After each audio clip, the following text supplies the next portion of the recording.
Olá pessoal, tudo bem com vocês? Espero que sim. Eu me chamo Marcos Queiroz, para quem não me conhece, e hoje eu quero fazer uma resenha de um livro que acabou de chegar. Tem praticamente 2 dias, mas eu acho que é um livro muito interessante que está sendo lançado agora pela editora Pensamento, e vou contar também para vocês uma sincronicidade que aconteceu com esse livro, uma palestra que eu fiz também, né, ontem.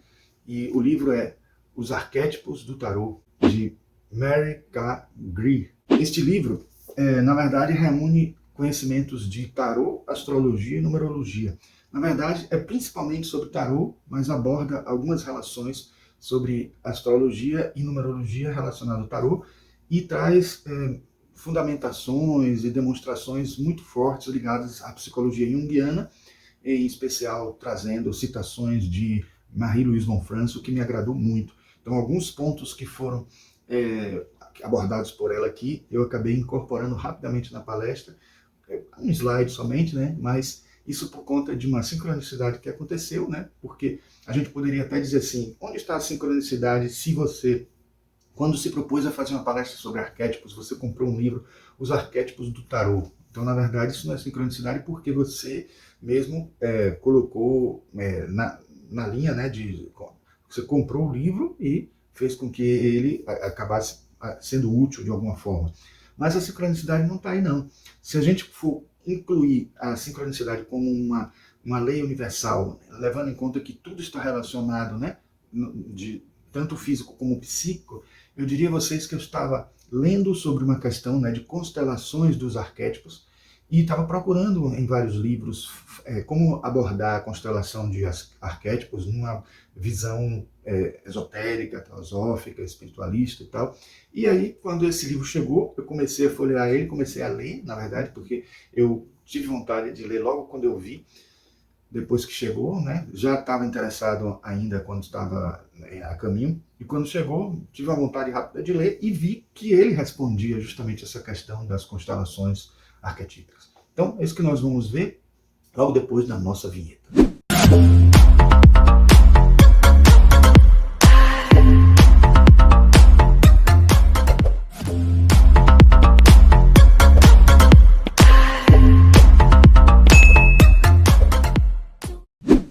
Como eu disse a vocês, esse livro, mal eu recebi, já li ele, não li todo ainda. Na verdade, eu não li todo porque ele é um livro muito de consulta também, mas eu pretendo ler, né? Geralmente o livro, mesmo assim, que vai falando das cartas, carta por carta, eu leio porque ele acaba acrescentando para a gente mais informações sobre algumas cartas, mas esse é um livro diferenciado que vocês vão ver, assim, não é aquele livro que fica focando somente no significado das cartas, mas tem algo muito mais do que isso. Na verdade, ele traz esse conteúdo das constelações, né, arquetípicas, que vocês vão ver é bem mais forte do que eu imaginava. E quando eu comprei ele, né, na pré-venda, inclusive, ele foi muito antes, né, de ser lançado ainda, porque ele é quentíssimo, ele foi lançado agora, né, vou ver até a data e vou botar aqui para vocês depois. Mas assim, a ideia é que ele realmente preencheu uma lacuna na abordagem que eu estava querendo fazer na palestra, né? E eu trouxe aqui justamente alguns trechos que eu gostaria de ler para vocês, eu separei, porque justamente ele traz uma autora que realmente eu não sabia que ela citaria aqui, a autora citaria, né? Essa outra autora que é Marie-Louise von Franz, que eu sou fã praticamente, né? Eu até gosto mais das abordagens de Marie-Louise von Franz do que das do próprio Jung, né? Apesar de saber que as citações que ela faz são citações da própria obra de Jung, do conhecimento que ela obteve contactando com Jung, né? Mas eu estou tentando achar aqui a página enquanto falo com vocês, mas pronto, aqui eu marquei algumas passagens que quando eu mostrar o livro, né, diretamente para vocês, até vocês vão ver marcado. Mas ela diz o seguinte, que primeiro ela fala, no item assim, os arquétipos e o tarô, ela fala que justamente existe um processo que é a constelação dos arquétipos. O que é isso? Na verdade, é quando os arquétipos eles ganham uma energia tão forte, tão grande, por algum acontecimento, né? Então, James Hillman chama isso de arquetipização de determinado fato emocional, de determinada coisa. Mas, assim, no caso de Jung, é como se você ele fala que é como se você pegasse um arquétipo e ele tivesse uma força, uma energia psíquica maior em função de alguma situação. E ele diz, assim, que quando nós nascemos, essa constelação é fato, né? Porque o nascimento já é um grande fato na nossa vida, mas assim, outros acontecimentos, casamento, né, morte de algum familiar, ou determinada assim, certa formatura, alguma coisa desse tipo, são momentos em que alguns arquétipos fortes existentes em nós arquetipizam, ou melhor, constelam, e às vezes nós temos até sonhos arquetípicos, que é como eles chamam, né? O grande sonho, como os povos, os pueblos, né? Os povos que ele disse que falavam desse tipo de sonho, o grande sonho, o pequeno sonho. Então esse sonho arquetípico é o grande sonho desses povos que que ele cita sempre, Jung. E aí nesse caso ele está mostrando uma energia muito forte e uma conexão com outras áreas da nossa vida, né? Porque um arquétipo ele geralmente tem um tema, né? Tem um foco específico, mas ele se distribui, né? Por isso que chama constelar, porque é como se fosse ligado a outras estrelas e até a outros arquétipos, a outras imagens arquetípicas. Então, a autora traz à tona essa passagem, essa situação, quando ela diz assim, ó, embora um arquétipo possa constelar na sua psique em qualquer época da sua vida, no momento do seu nascimento, você nasce em determinada constelação, e isto é demonstrado através do seu mapa astrológico, calculado para o minuto exato do seu nascimento. Eu achei isso interessantíssimo, porque apesar de a constelação dos arquétipos não ter uma ligação direta à palavra, né, constelação não ser a mesma palavra que é usada na astrologia, a gente pode estabelecer um paralelo aí, porque quando se fala em constelação astrológica, não se está falando nem exatamente das constelações das estrelas em si, porque a gente já falou aqui em outros vídeos que não há uma correspondência exata entre as constelações e aqueles 30 graus que tem na divisão do círculo astrológico. Mas o termo constelação, ele traz também para a gente uma ideia da conexão que aquele signo tem com várias coisas. Quer dizer, um signo não é uma coisa só. Um signo não diz respeito a apenas um tema ou uma situação, mas temas correlacionados. Então é como se fosse um complexo do inconsciente, porque o complexo já atua no consciente, né? Então o complexo já é algo que faz a gente interagir com o inconsciente, mas de certa forma são memórias que nos ligam a fatos, que ligam um fato a outro, né, da nossa vida, né? Então, no caso, a constelação dos astros também está diretamente ligada, de alguma forma, ao conceito de constelação arquetípica, porque se a gente parar para ver, a gente quando encontra uma estrela ligada a outra, formando um desenho, que é um desenho que não existe, é um desenho que nós criamos na nossa cabeça para mostrar um padrão de interligação entre eles. De certa forma, é ali um campo morfogenético que se cria, é um campo áurico, uma egrégora que se pronuncia dentro de uma visão de padrão. E é mais ou menos como o conceito de arquétipo que tem forma, mas não tem conteúdo. Então, você já previsualiza uma possível forma, mas o conteúdo vai aparecer de acordo com a aplicação daquele conceito, daquele conhecimento, daquele arquétipo, daquele fato, daquele signo em si. Enfim, tudo que está na nossa psique acaba ganhando uma especificidade de acordo com a situação em que a gente aplique, né? E aí mais adiante ela diz assim, a analista junguiana Von Franz chama esses arquétipos constelados de uma massa de energia dinâmica e um fator de probabilidade psicológica. Segundo Marie-Louise, a constelação de um arquétipo cria de fato um padrão ou estrutura interior na psique. As técnicas oraculares, diz ela, são tentativas de chegar a essas estruturas básicas para que as probabilidades psicológicas possam ser lidas. Citando-a, os oráculos divinatórios são uma tentativa de entrar em contato com a carga dinâmica de uma constelação arquetípica e de apresentar um padrão de leitura do que ela é. Então veja que coisa interessante, porque ela está aqui já relacionando agora os oráculos. Então isso se deu porque, na verdade, o próprio Jung também, depois de ter sido apresentado ao Segredo da Flor de Ouro, tradução de Richard Wilhelm, ele também foi convidado para fazer o prefácio do livro I Ching, que é desse autor, né, Richard Wilhelm, que é um sinólogo, né, que estuda a cultura chinesa, e ele nesse prefácio fala da sincronicidade, fala dos oráculos, né, em especial o oráculo chinês I Ching, né, mas aí as pessoas começam a interpretar e entender que isso se aplica também ao tarô, a outros oráculos que a gente possa usar, a runas, né, e tal. E nesse caso, ela está mostrando aí que, de alguma forma, quando você busca uma informação nesses oráculos, você está utilizando a sincronicidade para tentar encontrar em linguagem fácil de a gente interpretar estes arquétipos, essas constelações arquetípicas. E aí a gente vai justamente fazer uma associação perfeita, assim como foi feita com a astrologia, ela faz também uma associação das constelações arquetípicas com os oráculos, incluindo entre eles o tarô, né? E aí ela diz assim também, outra forma de ver o eu escolhendo o seu próprio destino é por meio da imagem da criança ou do tolo, no ato de jogar um jogo de azar. Quando os dados, né, das formas mais antigas de jogo, os dados no caso, né, são lançados à sorte do lance determinada à jogada, o destino supostamente rege aquele momento. Mas, de acordo com a teoria da sincronicidade de Jung, tudo o que acontece em determinado momento está significativamente relacionado. O destino, então, se torna um fenômeno sincrônico.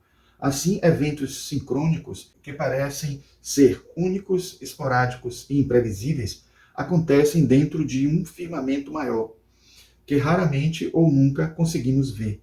Eventos coincidentes espelham a constelação, com cada evento iluminando uma pequena porção do campo maior, ou seja, o arquétipo que está buscando expressão. Vejo isso na imagem do louco no tarô, que joga seu destino e a si mesmo ao vento. Ele simplesmente entra e segue uma corrente existente, embora não possa vê-la. Ele confia em um destino e um dia pode vir a reconhecer seus modos e perímetros. Então, assim, aqui já está mostrando também que, no exemplo do louco, né, a carta O Louco, a gente tem aí essa ideia de ter uma possibilidade de algo acontecer que está dentro de um firmamento maior, como ela diz, né, e que a gente não consegue compreender.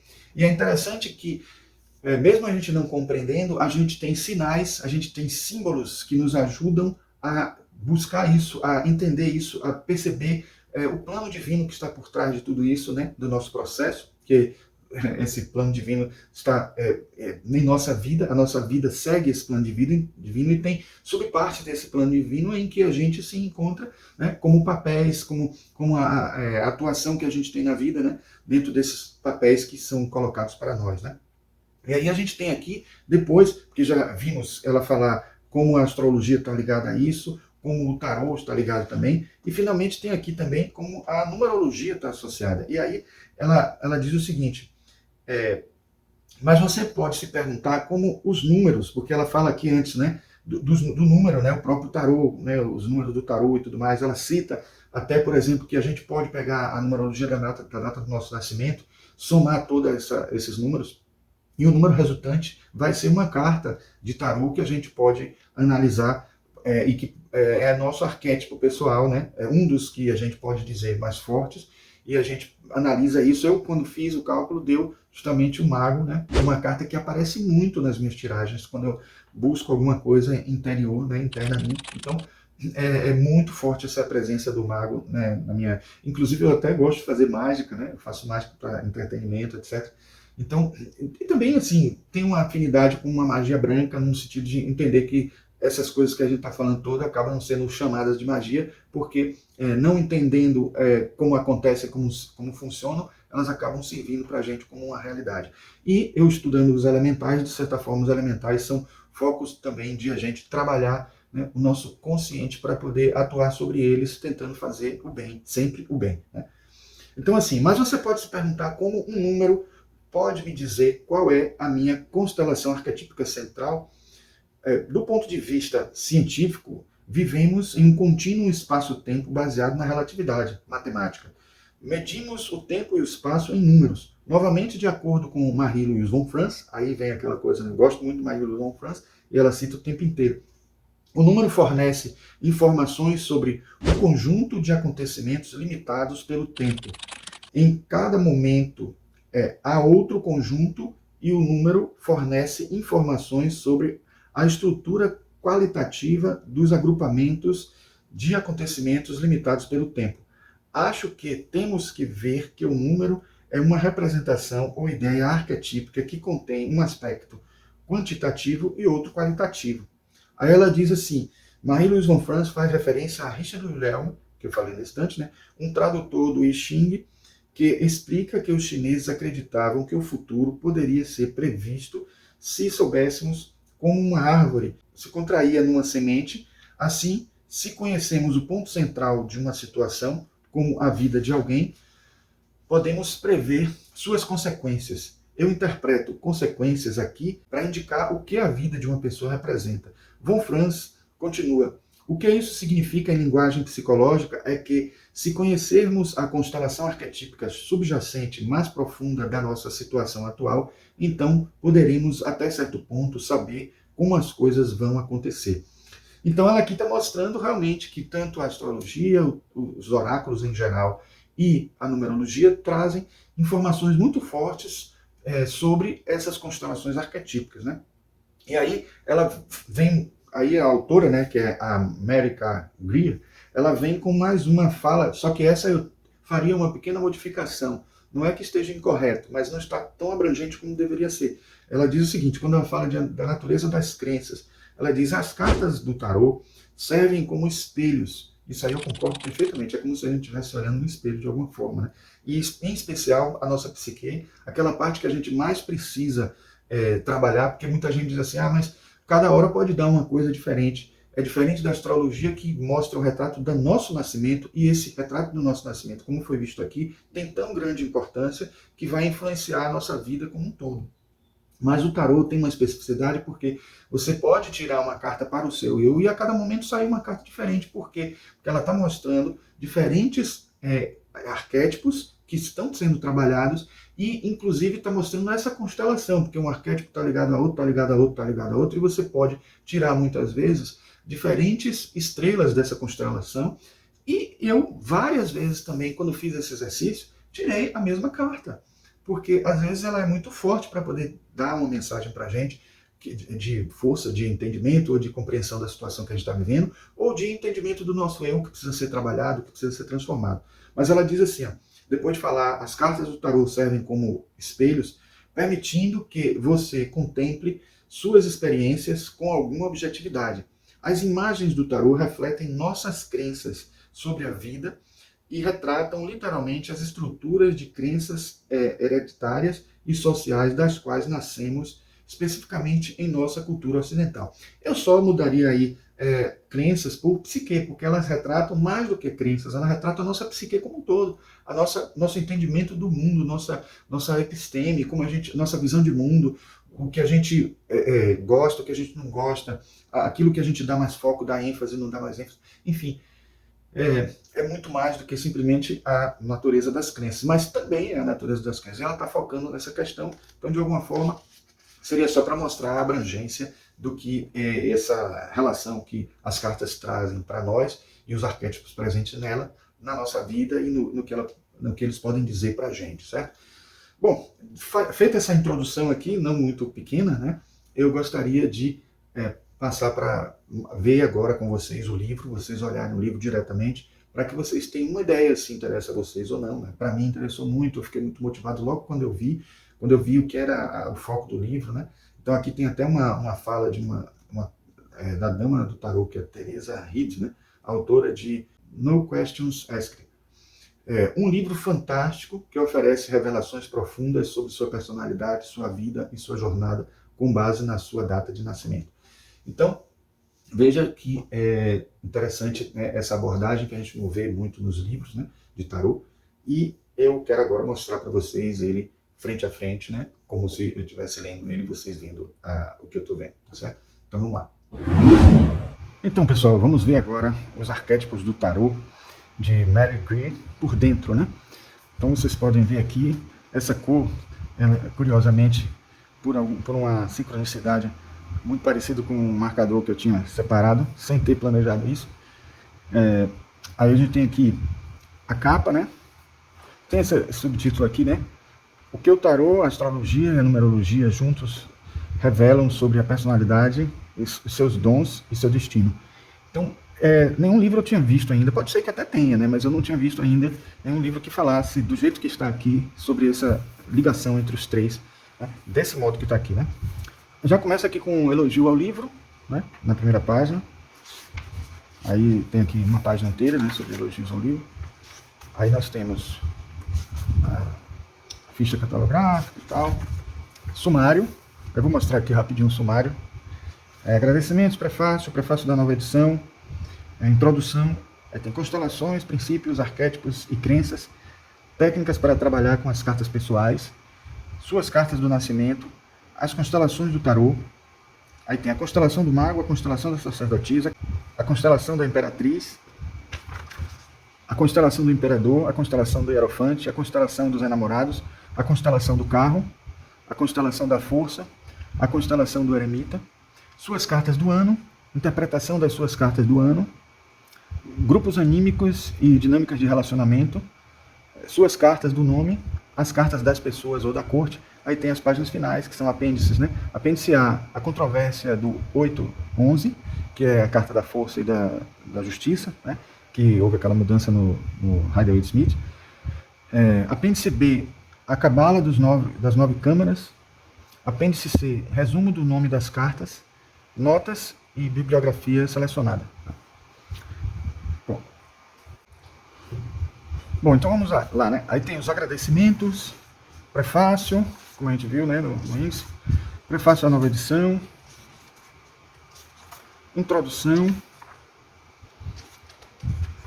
fala da edição original, aí fala aqui até da controvérsia, né? Então são coisas que no prefácio foram colocadas em relação a como utilizar esse livro, como pesquisar a sua carta da vida, e aí vai. Aí a gente tem, primeiro, é importante falar um pouquinho aqui dessa carta da vida, porque de certa forma ela está explicando como é que faz aqui, né? Como na verdade é um prefácio à nova edição em que ela acrescenta algumas informações, né? Aí tem a introdução, né? E ela, aqui eu acho que ela ainda não está não, aqui ela ainda não está explicando não a somatória, é isso que eu quero mostrar para vocês. Que aí vem constelação, princípios, arquétipos e crenças, né? Nessa parte é que ela fala das constelações, né? E que ela mostra que as cartas elas não estão isoladas, né? E que você pode agrupar elas, né? Tem até umas partes que eu sublinhei aqui que eu destaquei. Então assim, aí a gente vê aqui, né, a parte que eu li, né, antes para vocês, né, antes de virar aqui a câmera para cá.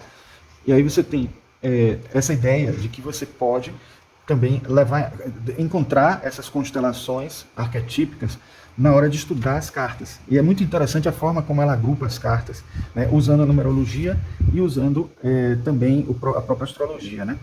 Então a gente tem aqui técnicas de trabalhar com suas cartas pessoais. É aí que ela começa a mostrar aquilo que eu estava procurando no começo, nessa hora aqui que ela mostra, né, como é que a gente faz o cálculo, né?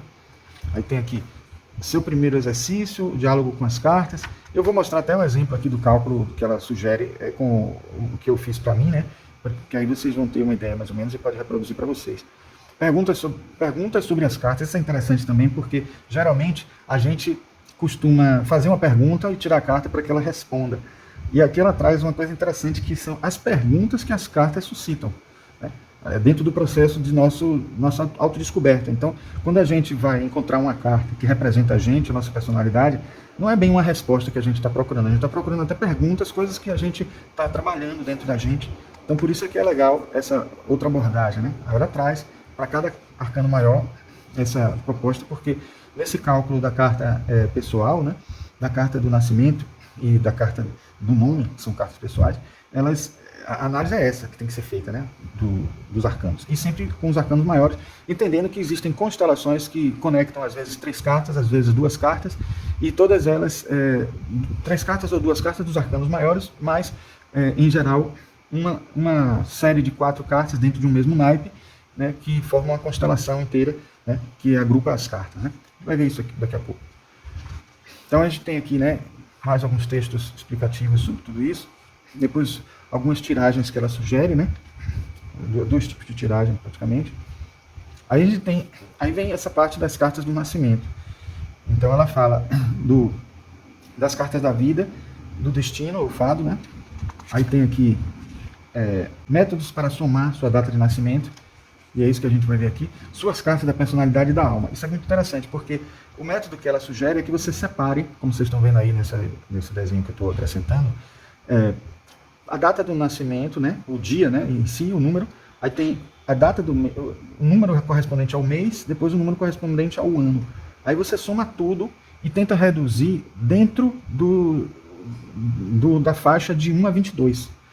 Porque se a gente somar mais ainda, a gente vai chegar a um número com um algarismo só. Mas como o tarô tem 22 arcanos maiores, então o ideal é que a gente chegue a um número que esteja entre 1 e 22.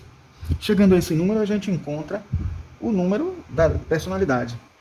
Se a gente somar os dois números, né, que a gente consegue obter dessa soma, da data de nascimento, a gente vai ter o número da alma. Só que ela fala também de um fator oculto, que às vezes aparece, às vezes não, na soma. Que é mais ou menos o seguinte: quando não aparece, a gente sabe que ele está ele não está oculto, né? Na verdade ele está explícito. Então é uma personalidade que tem mais abertura em relação ao seu eu interno. Esse quadro aqui é importantíssimo para isso que eu estou falando, porque toda vez que a gente soma, né, faz aquela soma de algarismo por algarismo, né, da nossa data de nascimento, e isso vocês vão ver que acontece também para a numerologia do nome da pessoa, né, tentando transformar as letras em número, vai acontecer isso também. Você vai ter aqui, por exemplo, 19, que foi o que saiu para mim, né, na somatória da minha data de nascimento, deu 19. Se eu somar 9 com 1, dá 10, aí eu somo 1 com 0, dá 1. Então, o 19 seria o número da minha personalidade. O número 1, o número da minha alma. E o 10 é o fator oculto. Então a gente analisa essas 3 cartas correspondentes a esses 3 números e a gente acaba descobrindo mais informações sobre a gente, né? Então a gente tem aqui o mago, que é a minha carta da alma, tem o sol, que é a minha carta da personalidade. Olha como tem tudo a ver, eu sou leonino, né? E me identifiquei bastante com essas descobertas aqui. E o 10 é a carta da roda da fortuna. Então eu tenho essas 3 cartas associadas, né? São as minhas cartas pessoais, né? Agora, se a gente for recorrer a essa tabela ainda mais, a gente vai ver que todos os ases fazem parte da mesma constelação.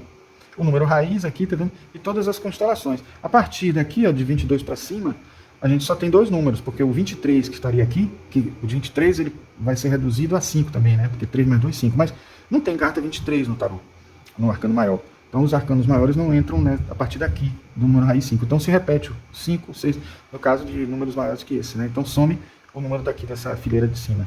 Então a gente tem só 2 cartas de arcanos maiores nessas constelações que vêm daqui para frente, né? Então é interessante essa abordagem dela, porque a gente depois tem o que? Ela vai mostrar uma série de interpretações que podem ser feitas para o fator oculto, o que é que ele quer dizer exatamente, né? Que é uma carta que mostra um lado mais sombrio, mais desconhecido nosso, né? E que também precisa ser desenvolvido, trabalhado. Aqui ela mostra também os padrões das cartas, da personalidade da alma, as cartas do fator oculto, né? Aí o fator oculto chama professor também. E, geralmente ele pode estar designando, né, vamos dizer assim, o lado que a gente tem de ensino, né, que está dentro de nós mesmos, que a gente está aprendendo conosco, né, com essa parte oculta nossa, né. Então aí tem sua carta da lição zodiacal e da oportunidade. Aí tem, né, as conexões com a astrologia que ela faz. Depois ela começa a falar das constelações todas aquelas que a gente mostrou, ela vai falar separadamente, né? Cada uma associada a carta principal, que serve de carta raiz, de número raiz. Aí tem a constelação do mago, 19, 10, 1, que é a minha, né? Aí tem a constelação da sacerdotisa, 20, 11, 2, são as 3 cartas associadas, fora as cartas dos arcanos menores, né?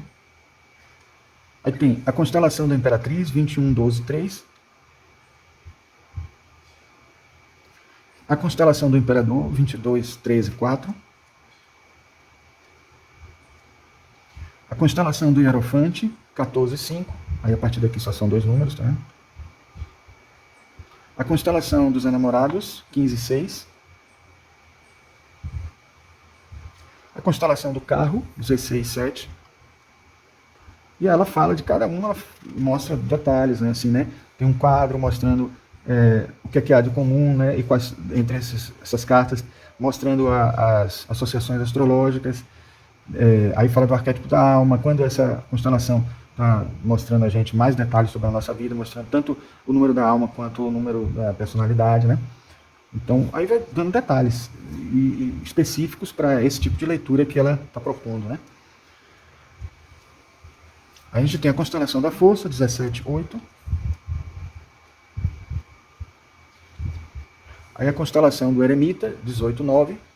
Depois eu pretendo fazer um vídeo só explicando melhor essa análise numerológica, astrológica associada ao tarô.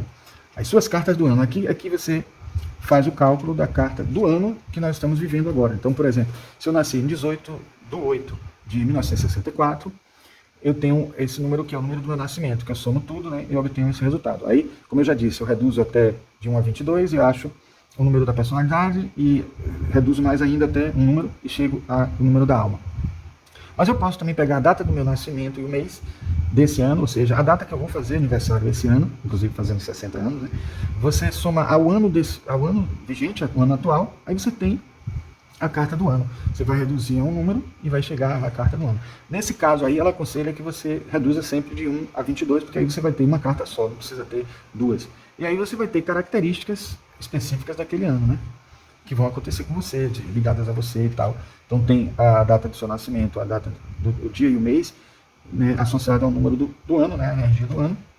Aí aqui ela tem até uma tabela, um ábaco que ajuda a ser mais rápido nessa conversão do ano para um número, né? E aí você pega esse número aqui que é o do ano, de cada ano. A gente tem, por exemplo, 2024, que nós estamos agora, é o número 8, porque é a somatória de 2 mais 2 mais 4, então 8.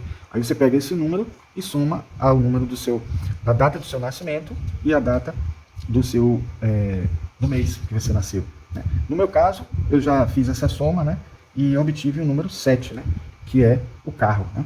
Então a carta desse ano para mim corresponde ao carro, né, número 7, porque a somatória de 18 com 8 e 2024 vai dar 2050, aí eu somo os números todos e aí vou ter o número 7. Então isso para vocês entenderem como é que é o procedimento, né? Depois tem aqui a interpretação das suas cartas do ano. Então ela pega especificamente as cartas do ano e vai fazendo uma análise, né, de cada uma, como seria a leitura que a gente faria quando a gente obtém a carta do ano, porque não é a mesma leitura de uma consulta oracular simples. Ela mostra aqui qual é o tipo de interpretação que a gente pode ter quando o ano da gente caiu com determinada carta, né? Aí, depois, isso aqui é uma ilustração que talvez devesse até estar mais adiante. Eu até vou mostrar para vocês aí, eu dispus as cartas nessa composição aqui, que são as 3 dinâmicas que ela fala aqui, né? Então, são grupos anímicos e dinâmicas de relacionamento. Isso é muito interessante também, porque quando a gente acha o nosso número da data de nascimento, ele vai cair numa dessas 3 dinâmicas, porque a gente vai olhar a carta em qual dessas distribuições de cartas aí, 777, né, deixando o louco no centro, como vocês podem ver aí. Então tem a dinâmica 1, que é a carta 19 no centro, é o Sol. A dinâmica 2 tem a carta 20 no centro, que é o julgamento. E a dinâmica 3 tem a carta 21, que é o mundo, no centro. E aí você tem uma constelação associada a essa carta, e todas as outras cartas que estão associadas fazem parte dessa mesma constelação.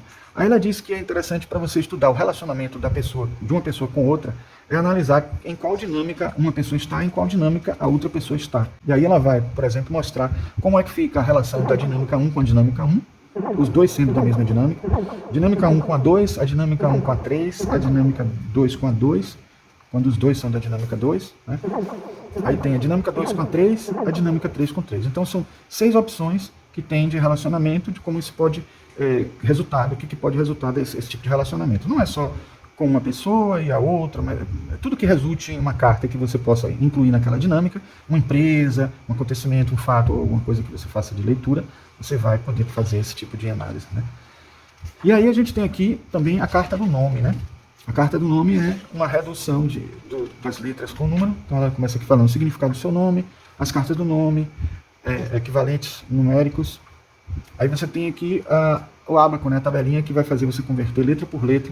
E no caso específico da numerologia associada ao tarô, você conta até o 22, a letra V, 22, aí depois a letra W, como não tem o 23 nos arcanos maiores, você volta para o 5, que é essa sequência que está aqui, né? Como se fosse dentro da dinâmica do fator oculto. A gente tem o 6 voltando aqui, reduzindo, né, o 23 viraria 5, né? O 24 viraria 6, o 25 viraria 7, o 26 viraria 8. Né? Aqui nós temos as 4 cartas, então, que poderiam estar associadas às 4 letras que faltariam para compor o nosso alfabeto. Né? Aí tem aqui um exemplo que ela fez com o nome dela mesmo. Posso mostrar aí para vocês na edição como é que ficou a somatória com o meu nome, né? Que é o que eu fiz, né, para poder fazer esse exercício e até para ver se funcionou comigo e tal. Eu tenho feito algumas experiências e tem sido incríveis, né? Essa conexão que ela faz aqui. Aí tem assim, seu projeto pessoal, depois ela tem aqui um quadro das cartas pessoais, que é para você preencher tudo e você ter informações completas de todas essas informações que já falaram até aqui, né? E aí ela tem análise das letras do seu nome, porque cada letra corresponde exatamente a um arcano, e essa leitura também já é um pouquinho diferente da que a gente viu no instante para as cartas anuais, as cartas do ano. Aí ela mostra aqui justamente que tipo de leitura tem que ser feita quando a gente fizer a leitura da carta do nome, né, da pessoa. Depois tem aqui a mandala, né, os padrões de nome, mandala do seu nome, somando tudo, seu nome pessoal, seu nome do meio, seu sobrenome. Você pode fazer cada coisa dessa separada. E eu fiz também, eu acho legal também a separação que ela fez de carta dos desejos e das motivações internas, que é a somatória de todas as vogais. Tem também a carta da persona, que é a somatória de todas as consoantes. Depois, quando você soma tudo, as vogais e as consoantes, você tem a somatória total, que seria a carta do destino, né? Que a somatória final resulta em um número, você sempre reduz de 1 a 22 para obter um número correspondente a um arcano maior. E aí você tem a sua carta do destino. Tá? Aí tá vendo? Ó, tem as subdivisões, as cartas do nome individual, as cartas do primeiro nome, as cartas do nome do meio. As cartas não, a carta, né? A carta do sobrenome, acorde temático, que ela também associa até a música, as notas musicais, né? As cartas do destino. Aí tem também aqui uma planilha que você preenche, né? Um quadro que você preenche tudo, suas informações, com as suas informações, no caso. Aí tem cartas da nota temática, cartas do ritmo, cartas da melodia, carta do fator oculto do nome. Então, nessa associação musical que ela faz, ela também tem essas diferenciações, né?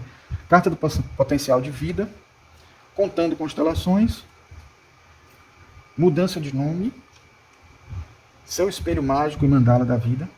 Tem as cartas das pessoas ou da corte. Quem é você na corte do tarô? Associações tradicionais dos naipes, associações tradicionais das raras figuras, os papéis que você desempenha, estágios de desenvolvimento, tem os valetes, os cavaleiros, né? As rainhas, os reis. Exercícios de desenvolvimento com os papéis que você representa, da corte para as pessoas, os tarôs da Aurora Dourada, Totti Rider-Waite-Smith, nossa família interior, uma análise numérica das cartas das pessoas, a leitura das cartas das pessoas, seleção das cartas, a ampliação da leitura, e aí vem aqueles apêndices, né? A controvérsia do 811, que eu já comentei rapidinho. O outro apêndice, o apêndice B, é a cabala das 9 câmeras. O resumo do nome das cartas. E aí vem as notas, bibliografia selecionada e sobre a autora. Né? Aqui tem uma foto dela, tá vendo? Repetindo os dados dela aqui. Né? Eu vou ler aqui rapidamente, que é Mary Greer. É acadêmica, independente, escritora, professora e consultora profissional de tarô. Recebeu o International Tarot Lifetime Achievement Award da Association for Tarot Studies e o 2006 Mercury Award da Mary Hedman Foundation por excelência em comunicação do campo metafísico. Mais informações aqui na página dela, né? E depois ela fala sobre a prefaciadora, que é Teresa Reed, né? Também conhecida como a Dama do Tarô, é especialista em tarô de renome mundial e lê tarô e ensina sobre ele há quase 30 anos. Ela é anfitriã dos populares podcasts Tarot Bites e Astrology Bites. Autora de Tarot No Question Asked, The Tarot Coloring Book e Astrology for Real Life, coautora de Tarot for Troubled Times. Mais informações na página dela também, certo? Então é isso, pessoal. Eu não mostrei tudo o que tem, né, todo o conteúdo do livro, afinal de contas eu estaria passando por cima de quem poderia ler o livro, mas eu pretendo ainda trazer para vocês um vídeo que fale um pouco mais sobre os métodos que ela trouxe aqui para a gente, envolvendo tarô, astrologia e numerologia, porque eu achei muito interessante, e também com isso vou trazer para poder não ficar uma repetição do livro, porque não é essa a intenção de deixar de fazer vocês deixarem de comprar o livro, né? Pelo contrário, eu estou aqui para vocês entenderem o livro, perceberem o que é que o livro traz de conteúdo, para terem certeza se é o que vocês querem, se interessou a vocês, se vocês têm realmente, sente firmeza no que está aqui, e se não sente, aí pronto, quer dizer, a decisão é de vocês, né? Mas a minha intenção é fazer algumas experiências testando essas técnicas aqui que ela mostrou, para poder trazer até mesmo as experiências que eu fiz e mostrar aqui para vocês, tá certo? Então, é isso que eu queria mostrar. Bom, espero que vocês tenham gostado dessa resenha. É de um livro que eu gostei muito. Ele foi Paixão à Primeira Vista, foi Amor à Primeira Vista, porque quando eu vi logo ele sendo lançado como pré-lançamento, né, eu já gostei. Aqui está dito que ele foi publicado em 2024 mesmo, e o lançamento realmente foi agora, poucos dias, né? E eu espero que vocês tenham gostado e agradeço quem ficou até o final, né? E quem gostou deste vídeo, por favor, deixem um like aí, se inscrevam no canal e apertem o sininho para obter notificações toda vez que a gente lançar vídeos como esse aqui no nosso canal, tá certo?